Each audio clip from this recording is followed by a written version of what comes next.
Everyone, hope you all are doing well. So अभी तक की माइकोलॉजी सीरीज़ में हमने डिस्कस किया था बेसिक्स ऑफ फंजाई के बारे में और क्लासिफिकेशन हमने शुरू कर दी थी, जिसमें हमने किंगडम क्रोमिस्टा को अच्छे से पढ़ा था, जिसके 3 फाइलास को हमने कवर किया था। So we have covered this. Now in this video we are going to discuss about kingdom fungi. और किंगडम फंजाई के भी हम बेसिकली 8 फाइला तो आज कवर नहीं कर पाएंगे एक वीडियो में, बट जो इसके 4 फाइला हम कवर करने की कोशिश करेंगे। सबसे पहले तो किंगडम फंजाई के 8 फाइलस के बारे में जान लेते हैं, जो कि पहले भी हमने डिस्कस किया हुआ है। तो इसके जो नई क्लासिफिकेशन है उसके अकॉर्डिंग 8 फाइल हैं, बट इससे पहले की जो क्लासिफिकेशन थी उसके अंदर इसके सिर्फ 4 फाइल थे। वो 4 कौन कौन से थे, जिनके नाम आप बहुत स्टार्टिंग से सुनते आए हो? वो है हमारे पास chytridiomycota, zygomycota, ascomycota and basidiomycota. But जो क्रिकेटॉल की नई क्लासिफिकेशन है उसमें 4 और इसमें हमारे पास किंगडम जो है वो ऐड हो गए हैं। ठीक है, तो कौन कौन से? Neocallimastigomycota, blastocladiomycota, glomeromycota, microsporidia. तो आज हम इन्हीं 4 जो नए ऐड हुए इसमें फाइलम्स हैं, हम उनके बारे में डिस्कस करेंगे। ये उतने ज़्यादा इम्पॉर्टेंट नहीं है, मतलब इसमें बहुत 1-2 स्पीशीज़ है जो इम्पॉर्टेंट है या प्लांट पैथोजेनिक है या जिनकी कोई इकोनॉमिक इम्पॉर्टेंस है। तो इनके बारे में कुछ इंटरेस्टिंग फैक्ट्स के बारे में हम जानेंगे। तो इसमें से अगर मैं बात करूँ, नियो कैलीमेस्टिगोमाइकोटा और ब्लास्टोक्लेडियोमाइकोटा, ये पहले हमारे पास मेंबर होते थे जाइगोमाइकोटा के अंदर, काइट्रीडियोमाइकोटा के अंदर। अब काइट्रीडियोमाइकोटा से हटा के इनको नए जो क्लासिफिकेशन है उसमें अलग अलग किंगडम बना दिया गया, क्योंकि कुछ इनके अंदर डिफरेंसेस थे। और जो नई क्लासिफिकेशन है वी ऑल नो उसके बेसिस क्या थे? उसके बेसिस थे 18S rRNA की जो सीक्वेंस थी, उसके अकॉर्डिंग हमें जो लगा कि कौन डिफरेंस मतलब एक दूसरे से डिफरेंट है, कौन से फाइलम सिमिलर है, उस बेसिस पे हमने क्लासीफाई किया है। ग्लोमेरोमाइकोटा के बारे में हम जानेंगे थोड़ी बातें। और माइक्रोस्पोरिडिया, जिसको HC दुबे ने तो बिल्कुल इम्पॉर्टेंस नहीं दी है, माइक्रोस्पोरिडिया उसमें कवर नहीं है, बट स्टिल इसके बारे में 1-2 जो इम्पॉर्टेंट चीज़ें हैं वो हम इस वीडियो में डिस्कस करेंगे। तो चलिए शुरू करते हैं। सबसे पहले माइक्रोस्पोरिडिया से ही शुरू करते हैं, ठीक है। अब माइक्रोस्पोरिडिया जो है बेसिकली प्लांट पैथोजेनिक तो नहीं होते हैं। इनको सबसे पहले डिस्क्राइब किया था नगेली ने 1857 में। 1857 में यू कैन रिमेंबर कि फर्स्ट टाइम रिवोल्यूशन हुआ था इंडिया में। तो इसको कहाँ जो है डिस्कवर किया गया था? सिल्क वॉर्म में, जो ये पैबरिन डिजीज़ कॉज करते हैं, तो बेसिकली उसमें डिस्कवर किया था। इससे पहले इसको प्रोटोजोआ की कैटेगरी में रखा हुआ था, लाइक इसको फंजाई के अंदर नहीं रखा हुआ था। नई क्लासिफिकेशन में इसको फंजाई के अंदर डाला गया है। तो इसके कुछ इंपॉर्टेंट फीचर्स हैं। सबसे पहला है कि ये ऑब्लिगेट इंट्रासेलुलर पैरासाइट्स हैं, मतलब ये पैरासाइट एज अ पैरासाइट ही एक्ट करते हैं, बिना किसी ऑर्गेनिज्म को पैरासिटाइज करे दे कांट सर्वाइव। ऑब्लिगेट का मतलब ही यही होता है। possess the smallest known eukaryotic genome, this is important। और इसमें जो एग्जाम्पल है दैट इज cephalitozone क्यूनक्यूलाई। तो इसका जीनोम जो होता है बेसिकली 2.9 MB का होता है। इसकी होस्ट रेंज की अगर बात करूँ तो इंसेक्ट्स, क्रस्टेशियन फिश और वर्टिब्रेट्स इसके होस्ट रेंज में आते हैं बेसिकली। और इसकी इकोनॉमिक इम्पॉर्टेंट स्पीशीज़ हैं नोज़ेमा बॉम्बिस, जो कि सिल्क वॉर्म के अंदर पैबरिन डिजीज़ कॉज करती है, नोज़ेमा एपिस जो कि हनी बी के अंदर नोज़ेमोसिस कॉज करती है। इसके अलावा लोकस मतलब ग्रास हॉपर के अंदर भी ये डिजीज़ कॉज करते हैं, तो इसको हम एज अ बायो कंट्रोल भी काम में ले सकते हैं। तो बेसिकली इसके अंदर कोई प्लांट पैथोजेनिक हमारे पास ऑर्गेनिज्म नहीं है, बट दीज आर इम्पॉर्टेंट कि नोज़ेमा बॉम्बिस जो और नोज़ेमा एपिस। तो ये क्या है? ये बेसिकली माइक्रोस्पोरिडिया के अंदर आने वाली फंजाई है, जो कि इन बेनिफिशियल ऑर्गेनिजम्स के अंदर डिजीज़ कॉज कर रही है। माइक्रोस्पोरिडिया के बाद आते हैं नियो कैलीमेस्टिगोमाइकोटा। नियो कैलीमेस्टिगोमाइकोटा को बेसिकली सबसे पहले, मतलब इससे पहले वाली क्लासिफिकेशन में काइट्रीडियोमाइकोटा के अंदर रखा गया था, बट क्योंकि इसके बहुत से फीचर्स जो हैं अलग हैं, तो इसे अलग फाइलम बना दिया गया। क्या फीचर्स अलग है? सबसे पहले तो इसके अंदर फ्लैजिला बहुत ज़्यादा प्रेजेंट है। इसके अंदर मल्टीपल फ्लैजिला प्रेजेंट होते हैं बॉडी के अंदर, 9 to 14 उन फ्लैजिला का नंबर हो सकता है। दूसरे, देव ये इनको र्यूमन ऑफ कैटल के अंदर पाया जाता है। और क्या होता है कि ये ऑब्लिगेट एनारोब्स हैं। ऑब्लिगेट एनारोब का मतलब है कि ये एनारोबिक कंडीशन में ही सर्वाइव करेंगे। They can't survive in aerobic condition, मतलब जहाँ ऑक्सीजन होगा ये नहीं सर्वाइव कर पाएंगे। तो अब कैटल के र्यूमन में ये क्यों पाए जाते हैं? बेसिकली कैटल जो फूड लेती है, घास खाती है, उसको डाइजेस्ट करने में, ब्रेक डाउन करने में इनका इम्पॉर्टेंट रोल होता है। इनको डिस्कवर किया था ऑर्पिन ने 1975 में, और सबसे पहले शिप के र्यूमन से इसको डिस्कवर किया गया था। अब इसके इम्पॉर्टेंट चीज़ क्या आती है कि इसके अंदर माइटोकॉन्ड्रिया नहीं होता, क्योंकि माइटोकॉन्ड्रिया तो नॉर्मल कंडीशन में जो है वो काम करता है, बट ये तो एनारोबिक कंडीशन में रह रहे हैं। अब माइटोकॉन्ड्रिया नहीं है तो एनर्जी प्रोडक्शन का काम कौन करेगा? तो यहाँ एनर्जी प्रोडक्शन का काम हमारा एक स्पेशल ऑर्गेनली आती है जिसे हाइड्रोजिनोम्स बोलते हैं। तो इन हाइड्रोजिनोम्स का काम क्या होगा? बेसिकली ये रिप्लेस कर रहे हैं काइंड ऑफ माइटोकॉन्ड्रिया को। तो इसके जो फंक्शंस होंगे वो भी कुछ कुछ माइटोकॉन्ड्रिया जैसे होंगे, जैसे NADH को ऑक्सीडाइज करेंगे, 0.5 से 2 माइक्रोमीटर तक होते हैं। ये हाइड्रोजन इवॉल्व करते हैं, ATP जनरेशन और ऑक्सीजन स्क्वेंजिंग, मतलब ऑक्सीजन अगर थोड़ा बहुत है उसको ख़त्म करने का काम करते हैं। और ये जो हाइड्रोजिनोम्स हैं इनको हम स्टडीज़ में भी बहुत यूज़ करते हैं कि जो एनारोबिक ऑर्गेनिजम्स हैं वो किस तरह से सर्वाइव कर रहे हैं। तो hydrogenosomes help us to unfold those fact कि वो किस तरह से उनके फंक्शनिंग में रोल प्ले करते हैं।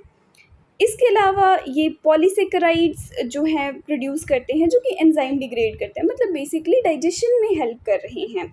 अब मान लो कैटल ने फीसिस करे, अब ये सर्वाइव कैसे करेंगे? ये सर्वाइव करेंगे जो फीसेस होंगे वो सूख जाते हैं, तो उसी के अंदर ये सर्वाइव करते हैं। दोबारा फिर कैटल के अंदर वो घास खा रही है उसके थ्रू अंदर मूव कर जाएंगे। तो इस तरह से इनकी साइकिल चलती है।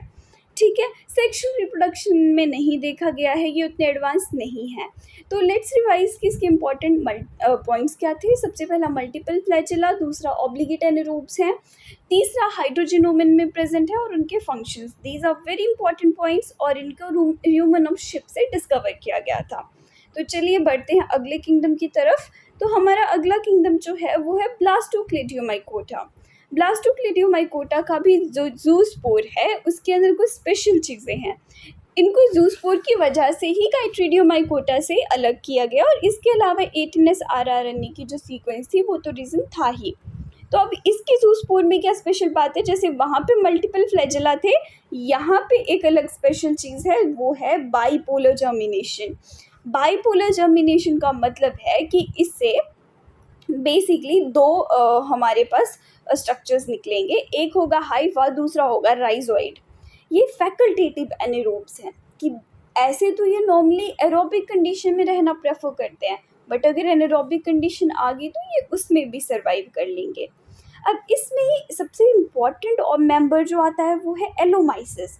एलोमाइसिस का नाम आपने शायद सुना होगा। इसमें बहुत इंपॉर्टेंट फीचर जो हमें देखने को मिलता है वो है ऑल्टरेशन ऑफ जनरेशन।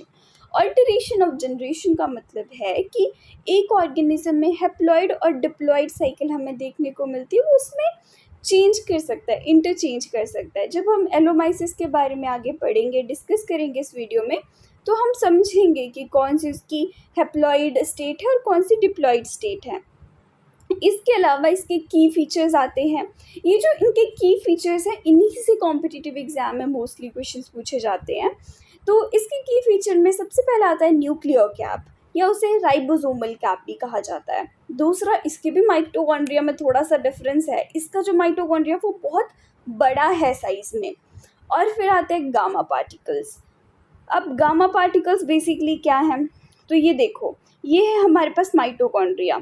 माइटोकॉन्ड्रिया को सराउंड किया है लिपिड ग्रेन्यूल्स ने, और उसके बाहर जो है गामा पार्टिकल देखने को मिल रहे हैं। अब ये जो गामा पार्टिकल हैं इनका बेसिकली रोल क्या है? ये प्रोटीन को स्टोर करेंगे, सिंगल मेम्ब्रेन बाउंड होंगे, कप शेप और डेंस होते हैं और सिर्फ ज़ूस्पोर के अंदर पाए जाते हैं। जब पहली जर्मिनेशन होती है तो डिसअपियर हो जाते हैं। तो गामा पार्टिकल बहुत इम्पॉर्टेंट है, इसके ब्लास्टोक्लेडियोमाइकोटा में ही पाए जाते हैं। कुछ स्पेशल फीचर है जो कुछ कुछ ही फाइलम में पाए जाएंगे। तो एक बार फिर देख लेते हैं क्या क्या इसके मेन फीचर्स थे। ट्रू माइसीलियम इसके अंदर देखने को मिलेगा। ऑल्टरेशन ऑफ जनरेशन एलोमाइसिस में जो हमें देखने को मिल रही है। Resting sporangia, pitted walls are very important. इनकी सेल वॉल में से हल्के हल्के जो पिट्स आपको देखने को मिलेंगे, इसलिए पिटेड वॉल जो है वो भी इसका पिक्यूलियर फीचर है। इसके अलावा आइसोगेमस और एनाइसोगेमस सेक्सुअल रिप्रोडक्शन इसमें देखने को मिलता है। ज़ूस्पोर में इसके बेसिकली दो स्ट्रक्चर्स बहुत इंपॉर्टेंट हैं, न्यूक्लियर कैप और दूसरा जो इसका माइटोकॉन्ड्रिया वो बड़ा है साइज़ में और उसके साइड में गामा पार्टिकल्स देखने को मिल रहे हैं। ठीक है, दीज आर इम्पॉर्टेंट पॉइंट्स। अब ये इसका क्लासिफिकेशन चार्ट देख लेते हैं कि हम कौन कौन सी इम्पॉर्टेंट इसमें जीनस के बारे में पढ़ने जा रहे हैं, उसका आइडिया हमें लग जाएगा। तो ब्लास्टोक्लेडियोमाइकोटा जो है हमारे पास, उसके अंदर इम्पॉर्टेंट क्लास आती है ब्लास्टोक्लेडियोमाइसीट्स। उसके अंदर इम्पॉर्टेंट ऑर्डर है ब्लास्टोक्लेडियल्स और इसके अंदर हमारे पास बेसिकली 5 फैमिलीज़ हैं। तो इसमें से हमें पढ़ना क्या क्या है, कौन सा हमारे लिए एग्ज़ाम पॉइंट ऑफ व्यू से इम्पॉर्टेंट है, तो उसमें से ये जो ब्लास्टोक्लेडिएसी फैमिली है ये इम्पॉर्टेंट है। कोलियोमाइटेसी फैमिली भी इम्पॉर्टेंट है। कोलियोमाइसिटेसी फैमिली में से सिर्फ जीनस कोलियोमाइसिस इम्पॉर्टेंट है। क्यों इम्पॉर्टेंट है वो हम देखते हैं। तो इसमें बेसिकली ऐसे ऑर्गेनिज्म पाए जाते हैं जो कि इन मस्किटो को पैरासिटाइज करते हैं। अब मस्किटो को पैरासिटाइज कर रहे हैं, उसको हार्म कर रहे हैं, उसको किल कर रहे हैं, तो उसको हम ऐसा बायो कंट्रोल यूज़ कर सकते हैं। हम बेसिकली पढ़ते हैं इन चीज़ों के बारे में जिनसे हमें कोई फ़ायदा है या नुकसान है।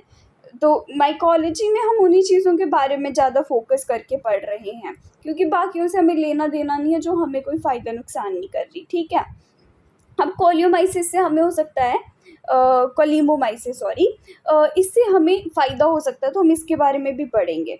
ठीक है, तो अब इसका फीचर्स क्या है कि एक तो ऑब्लिगेट पैरासाइट है जो कि बॉडी कैविटी ऑफ मस्किटो के अंदर रिसाइड करती है। अब भी ऐसा नहीं कि अपना पूरा जीवन इसके अंदर ही बिताएगी। इसके 2 होस्ट होते हैं, मतलब ये मस्किटो के साथ साथ किसके अंदर रहेगी, मस्किटो के साथ कॉपी पोड करके एक ऑर्गेनिज्म होता है जिसके अंदर आधी लाइफ साइकिल जो है ये कंप्लीट करती है। तो ये एनोफिलीज मस्किटो को अटैक करती है, तो ऑब्वियसली उनके कंट्रोल में इसको यूज़ किया जा सकता है। हम मस्किटो के लार्वा में इसके जो बाइफ्लैजिलेट ज़ूस्पोर है वो इन्फेक्शन स्टार्ट करते हैं। उसके बाद थिक वॉल ज़ूस्पोरेंजिया बनते हैं जो कि आफ्टर डेथ जो है वो रिलीज़ हो जाते हैं और फिर उसके बाद इसके अंदर इसकी लाइफ साइकिल चलती है।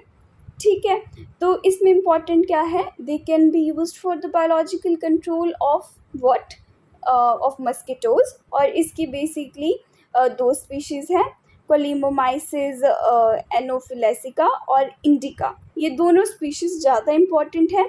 इसके अलावा इसका मस्किटो के अलावा दूसरा जो होस्ट है वो साइक्लोप्स वर्नालिस है, राइट। और इसमें बेसिकली इन्फेक्शन कहाँ से स्टार्ट होता है, बाइफ्लैजिलेट ज़ूस्पोर से इन्फेक्शन स्टार्ट होता है। इसके अलावा हम थोड़े से ये जो फैमिली है इसमें एलोमाइसिस इम्पॉर्टेंट है। क्लेडिया के बारे में भी थोड़ी चीज़ें हम देखेंगे कि क्या इसमें इम्पॉर्टेंट है।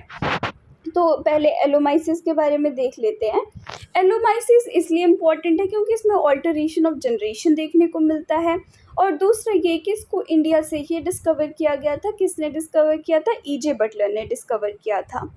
और एक और इम्पॉर्टेंट जो इसमें हमें देखने को मिलता है वो है साइरेनिन। अब ये जो साइरेनिन है ये क्या है, साइरेनिन बेसिकली एक स्पर्म अट्रैक्टेंट होता है।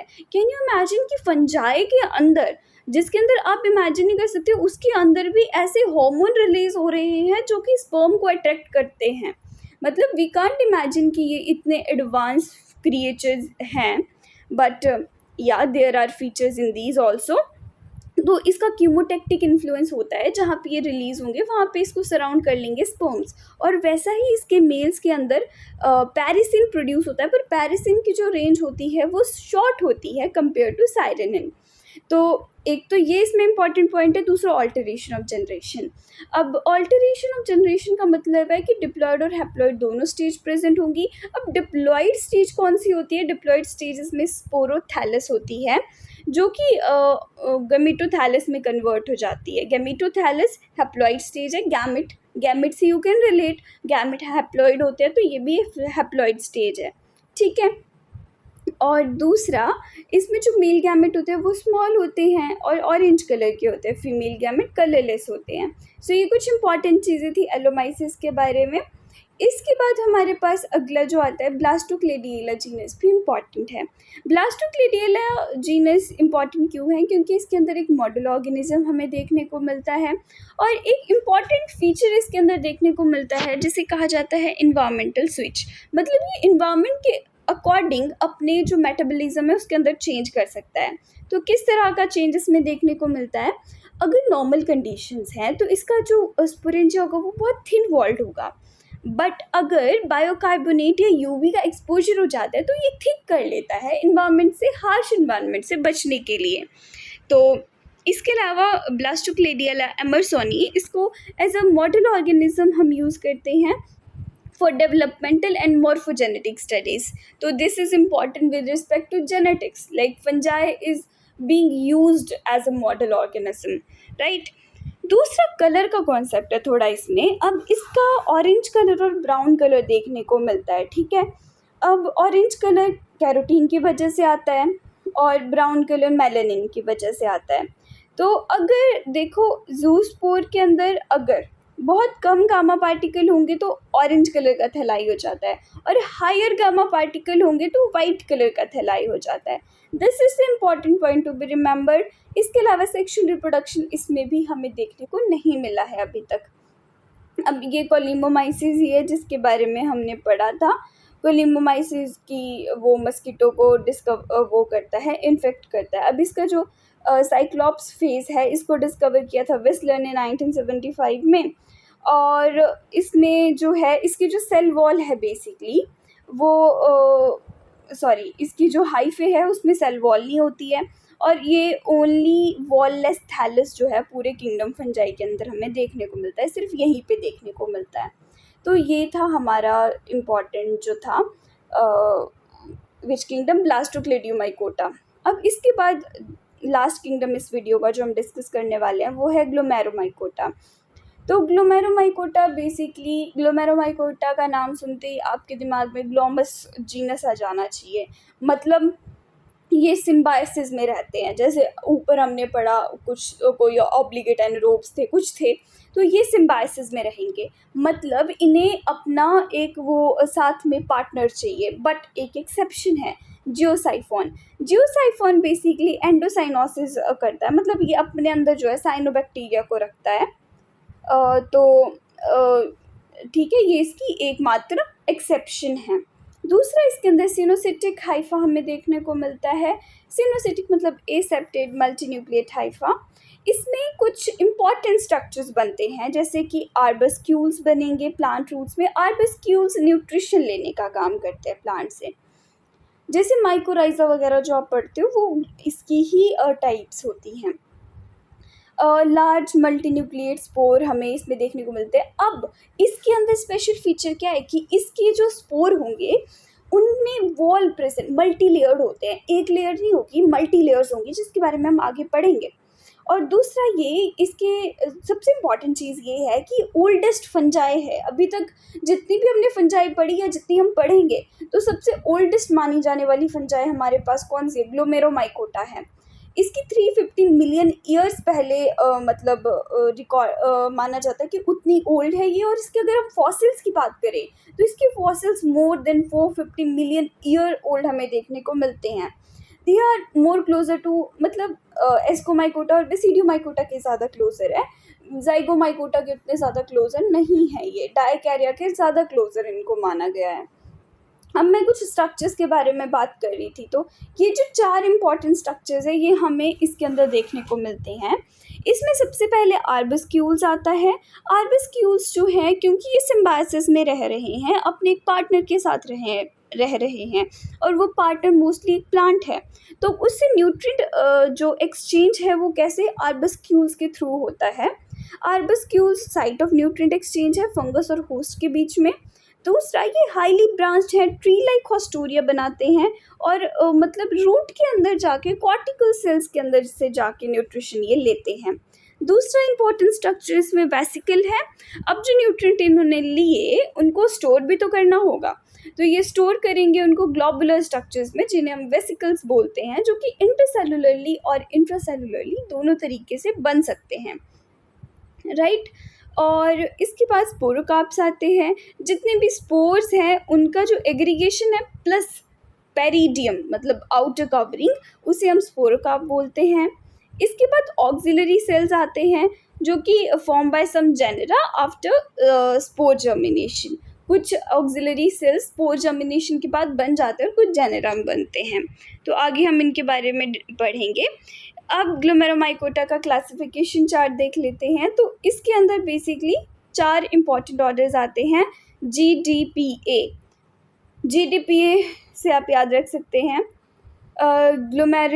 ग्लोमेरुल्स, डाइवर्सिस्पोरेल्स, आर्कियोस्पोरेल्स, पैराग्लोमेरेल्स। अब इसमें ग्लोमेरुल्स इंपॉर्टेंट है क्योंकि इसमें ग्लोमस जीनस आता है। डाइवर्सिस्पोरेल्स को डाइवर्सिस्पोरेल्स इसलिए कहा गया है क्योंकि इसमें डिफरेंट टाइप के स्पोर आपको देखने को मिलेंगे, ठीक है। तो इसके अंदर एसेक्सुअल स्पोर्स जो बनते हैं, जैसे मैं आपसे बात कर रही थी कि इसके स्पोर्स में स्पेशल चीज़ है कि इसके स्पोर में जो है वो वॉल्स प्रेजेंट है, मल्टी लेयर्ड है, वो सिंगल वॉल नहीं है।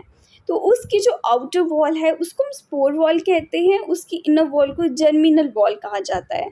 अब जो आउटर वॉल है या स्पोर वॉल है वो कलर्ड होती है, थिक होती है, ऑर्नामेंटेड होती है।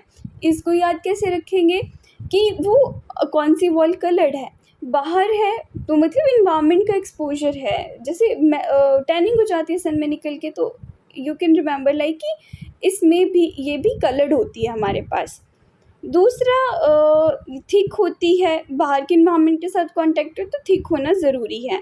इनर वॉल जो है 1 से 3 में हो सकती है नंबर में, जर्मिनल वॉल जो है, और एक कलरलेस होती है। इसके बाद प्री जर्मिनेशन को स्ट्रक्चर आते हैं जो कि कुछ में हमें देखने को मिलते हैं। तो इसमें जर्मिनेशन ऑर्बिटल, जर्मिनेशन शील्ड और जर्मिनेशन स्ट्रक्चर आते हैं। तो ये जो ऑर्बिटल है हमें देखने को मिलता है एक्यूलोस्पोरा और एंटोफोस्पोरा, और दूसरा स्क्यूटैलोस्पोरा और आर्कियोस्पोरा में जर्मिनेशन स्ट्रक्चर, और शील्ड से S और S से ही स्क्यूटैलोस्पोरा, राइट। इसके बाद हम सबसे इम्पॉर्टेंट जीनस ग्लोमस के बारे में पढ़ लेते हैं।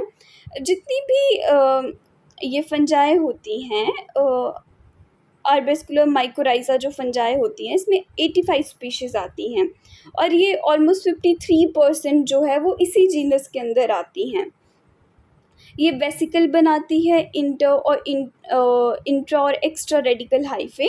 स्पोर इसमें ब्लास्टिकली बनते हैं। दिस इज़ वेरी इंपॉर्टेंट कि इसमें जो स्पोर फॉर्मेशन है वो हमारा बडिंग से हो रहा है, by blastically at the tip of sporogenous hyphae. Sporogenous hyphae की टिप पे बनेंगे। और स्पोर के कुछ जो स्पोर्स बन रहे हैं उनके कुछ फीचर्स है, वो सिंगल हो सकते हैं, क्लस्टर्ड हो सकते हैं, एग्रीगेट हो सकते हैं एज अ स्पोरोकार्प। स्पोरोकार्प हमने स्टार्टिंग में पढ़ा था, स्पोर्स का एग्रीगेशन, और पेरिडियम जो उसके आउटर वॉल है उसको स्पोरोकार्प कहा जाता है। और इसका जो स्पोरोजिनस हाइप है वो फनल शेप का होता है। जर्मिनल वॉल हमें इसमें नहीं देखने को मिलती है। जर्मिनल वॉल जो कि इनर वॉल थी वो हमें ग्लोमस में देखने को नहीं मिलेंगी। अब ग्लोमस की फर्दर आगे स्पीशीज़ हैं, Glomus A, B and C। अब ग्लोमस C को तो हमने डाइवर्सिस्पोरेल्स में ही रखा है, और ग्लोमस A जो है वो ग्लोमस मॉजे, और ग्लोमस B जो है वो ग्लोमस क्लेरोडियम है, ठीक है। अब इकोनॉमिक इम्पॉर्टेंस के ऊपर आ जाते हैं कि एज अ बायो फर्टिलाइज़र हम इसको यूज़ करते हैं माइकोराइज़ा को। और दूसरा, डिज़ीज़ ये कॉज करता है, ग्लोमस मैक्रोस्पोरम और microsporum can cause tobacco stunt disease.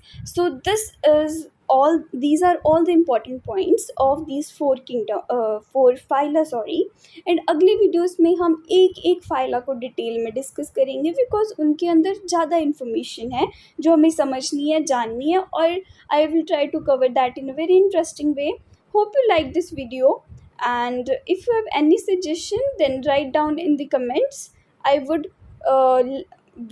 I would be very grateful if you write your suggestions in comments.